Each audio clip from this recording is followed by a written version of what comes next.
tuwe pamoja kuimarisha Kenya, ni jukumu la Farm Kenya.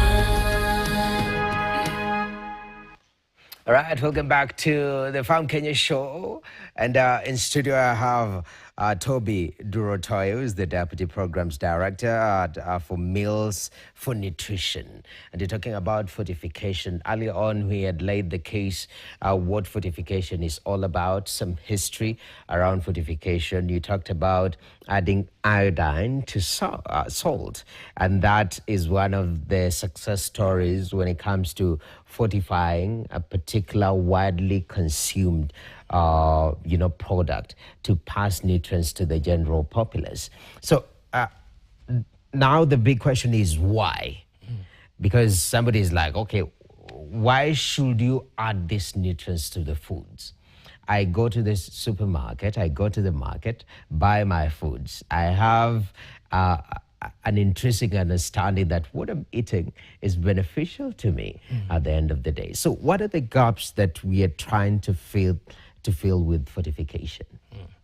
Yeah, so fortification is 100%, not only essential, but it's also a value-add initiative, right? So any sort of foods that you would otherwise consume, they may have been produced in a healthy manner, but this addition of vitamins and minerals is now allowing you to access a range of nutrients that you may not have otherwise been able to, which is particularly important when you're dealing with communities that may be marginalized or perhaps not have access to diversified diets, right? So maybe through traditional proteins or other forms of vegetables, we can now ensure that consumer access is broadened through staple foods that they are consuming every day, which addresses all the issues that may arise during pregnancy or during the early ages of development.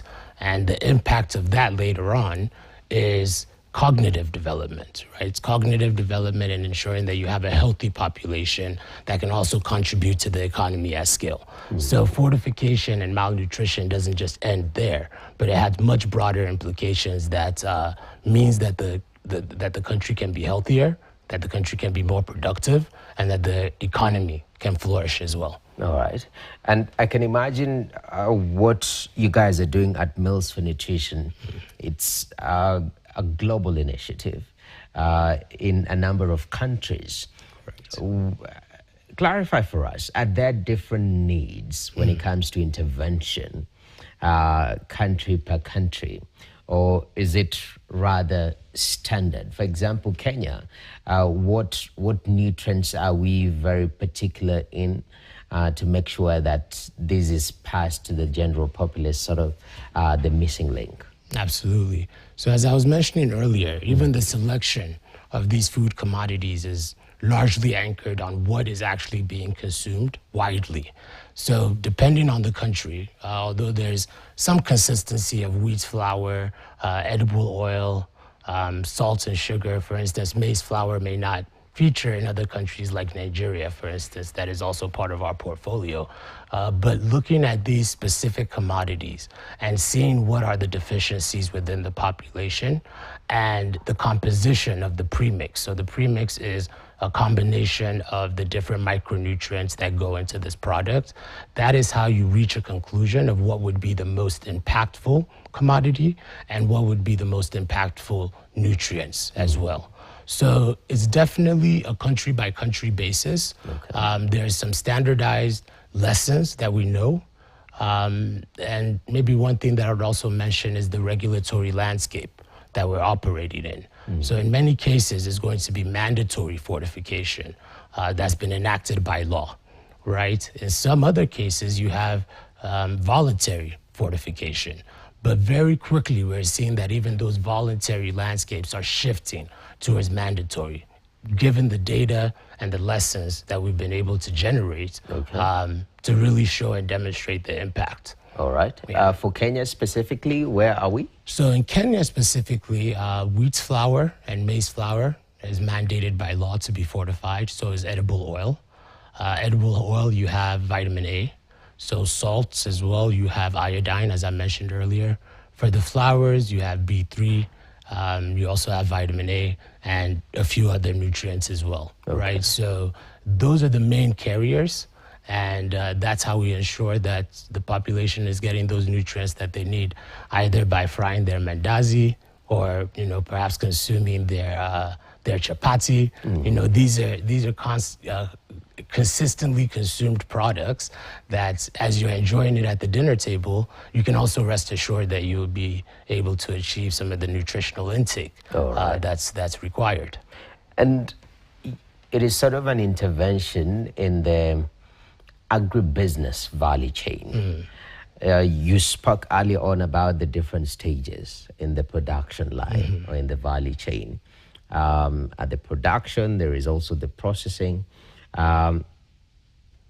What are the key interventions that you're doing to these businesses that are operating in these mass-consumed products to make sure that, first of all, it makes a business sense for them to fortify? And if at all they're not in a position, if that is taking a hit on them, what are we doing to make sure that at least that punch doesn't land as hard as it might have landed earlier? Absolutely. So the business case for fortification is extremely critical, right? So even though it's mandated by law, companies still need to understand what that entails to sustainably adopt fortification, especially in industries that are typically low margin, right? So these staple foods, whether it's edible oil, salt, flour, sugar, the margins are very small. So any additional cost, as you mentioned, could bear quite a big hits on their production. So with initiatives such as the Kenyan Millers Fortification Index, we've elevated the conversation of what commitment and quality looks like beyond just the industrial process. So we're now, creating an incentive scheme, incentive platform around a methodology that looks at core business functions. So from personnel management to recruiting, to even what it means to publicly engage your consumers, governance, production, procurement. There are bits of elements or many elements of quality commitment across that, right? And if you have the foundation in place, the likelihood that you'll be able to sustainably fortify and really project that mark of quality, in addition to the testing of the products that we actually pick up and send to laboratories, this all culminates in a final score. And that final score is what the companies that are participating have committed to sharing transparently. So all of this information, all of this data is creating a system of transparency, but it's also creating a system where we can look at the data, collate insights, and provide corrective action plans to the companies, not only solely on fortification, huge components of the entire exercise, but also across quality systems within their entire operations. So they should be able to provide them with actionable insights to optimize their performance, but also increase their revenue as well. Okay. Of course, the bottom line is very critical for many of these businesses. Is it a case that you're making that the more we mainstream fortification, already the law is backing up the process? What is, because most of us look economically and also nutritionally beneficial. You mentioned if you have a healthy population, the likelihood of high productivity is there. And even children, these days I look at Gen Zs, they're growing bigger. Maybe it's the fortification of maize from 2012. Yeah, but very strong people. Talk to me about timelines. Once we have these interventions that you're making at individual company levels, sector players, if we mainstream fortification, first of all, are there timelines that you're trying to achieve these goals by, or is it just an ongoing process? And secondly, what will that do to Kenya? Absolutely. Fortification is a journey, right? And part of that journey, and one of the key elements that we continuously monitor, is the performance. So as I mentioned earlier, part of the Kenyan Miller's Fortification Index, a very large component of that is actually for us to collect the product quality, send that out for testing, and then incorporate those scores into the final rankings. So the timelines is not set in stone because we have to continue to monitor. There will be experiences, there will be ecosystem factors, economic ones such as currency fluctuations or maybe supply shocks where performance then takes a dip. But we have to be adaptable, and that's what TechnoServe now does, even through the Millers for Nutrition initiative, is adaptation. Speaking to the millers, speaking to the processors, and understanding what their real-time needs and issues are so that we can address that and continue on the fortification journey that doesn't end, right? You'll have some dips, you'll have some peaks, but if you can ensure sustainable adoption and quick course correction, then we know that consumers more or less will still be able to have access to these nutritious and adequately fortified foods.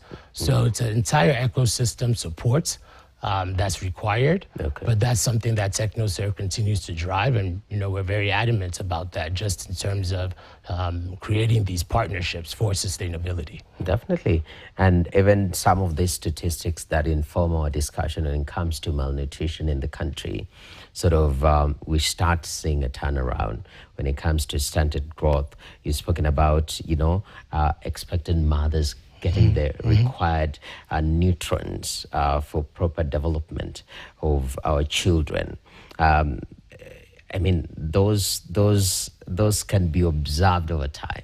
The next 10, 15 years, you start seeing these changes in the population at large. And I'm just wondering, so far, the interventions that you've made, what changes have you seen that you sort of are celebrating and are proud in saying, it's because of this intervention that we made in this value chain that we're seeing this change happening in Kenya? Yeah. So one thing that's, a little bit difficult to pinpoint sometimes with this intervention is the national nutrition surveys that are required to actually fully understand what those health implications are on a longer term. It's very cost intensive, as any sort of consensus data gathering is. You have to be able to deploy this at a household level across the entire country. And that's a responsibility that's typically undertaken by governments. Now, depending on the frequency of when those studies are carried out, then we'll be able to really see, how well these interventions are contributing to health outcomes down the line. But one thing that we do know that's been demonstrated by many cases before is that there's a strong correlation and there's a link there. So our intervention focuses on the processors, right? Because we know that they are integral to this entire ecosystem. The mandates are there and they're set by regulators, but industry is really what drives it. So if we can be sure that industry is performing against these fortification standards and they're ensuring that consumers are, receiving access to adequately fortified foods, we know that the impact will be there later on, right? Very similar to what we saw with salt iodization. So the reach of these interventions and how it impacts the consumers at the community level is an expensive exercise to undertake. But as soon as it happens, that's the correlation that we would be very proud to demonstrate and show. Definitely.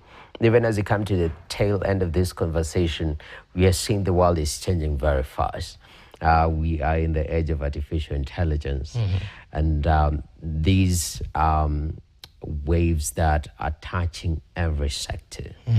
I can imagine in agriculture right now, you're having drones, mapping up and spraying farms and whatnot. I'm wondering, in the world of fortification and what the current and the future hold, where are we heading? Where are we, and how is tech and the future impacting where you guys are as we finish? Yeah, no, that's a great question. And I think without, any sort of strategy or an intervention with long-term objectives, you cannot underestimate the power of AI. And I think, with some of the work that we're doing is really focused on supporting millers with the action plans they need to achieve excellence. So with platforms and initiatives such as the Kenyan Millers Fortification Index, they've committed to sharing quite a lot of transparent data with us. But we use that primarily to service them, right? And as we're going across different industries, going across different geographies, we know that the nuances range depending on the country and depending on the food sector that there is. But we also know what best practice is. So how can we get all of these insights, collate them, right, consolidate them, and leverage platforms like AI to even give you a more customized solution to get to the next level of excellence? And I think that is something that our millers are quite keen to explore. There are obviously some sensitivities around data sharing. So that's what we always have to anchor in, is what is comfortable for the millers, how we're using this information that they share with us, optimizing it and giving it back to them with very tailored and specific action plans. But there's a huge role for AI to play there. And just being able to kind of source information, best practice and expertise from global experiences and apply that within the Kenya context, I think is something that would really facilitate skill, especially when it comes to continuous improvement and excellence. So that's a space that we should all be very interested to see evolve. Yeah. And I'm glad that you brought that up. Yeah, and I'm happy. I think it warrants a totally different conversation with some of the interventions within the millers themselves, how they're changing their operations, Exactly. to bring efficiency and whatnot. But thank you very much, Toby, for getting time to speak to the Farm Kenya show. Absolutely. All right. Yeah, Toby Durotoye is the Deputy Programs Director at Meals for Nutrition, and he says that these interventions are critical for the well-being, because as a country we've been talking about food security, and this is one of the arms that we can utilize to fortify, to make sure that the requisite actually nutrients are getting to the masses. And that takes intentionality, and that is what exactly they're doing, making interventions, giving incentives for people to fortify and make our population better, stronger, and healthier. Well, that's where we put a full stop to today's show. Thank you very much for being with us and joining with us over the past hour. My name is Nokip Kimboy. Have yourself a wonderful afternoon and keep it KTN.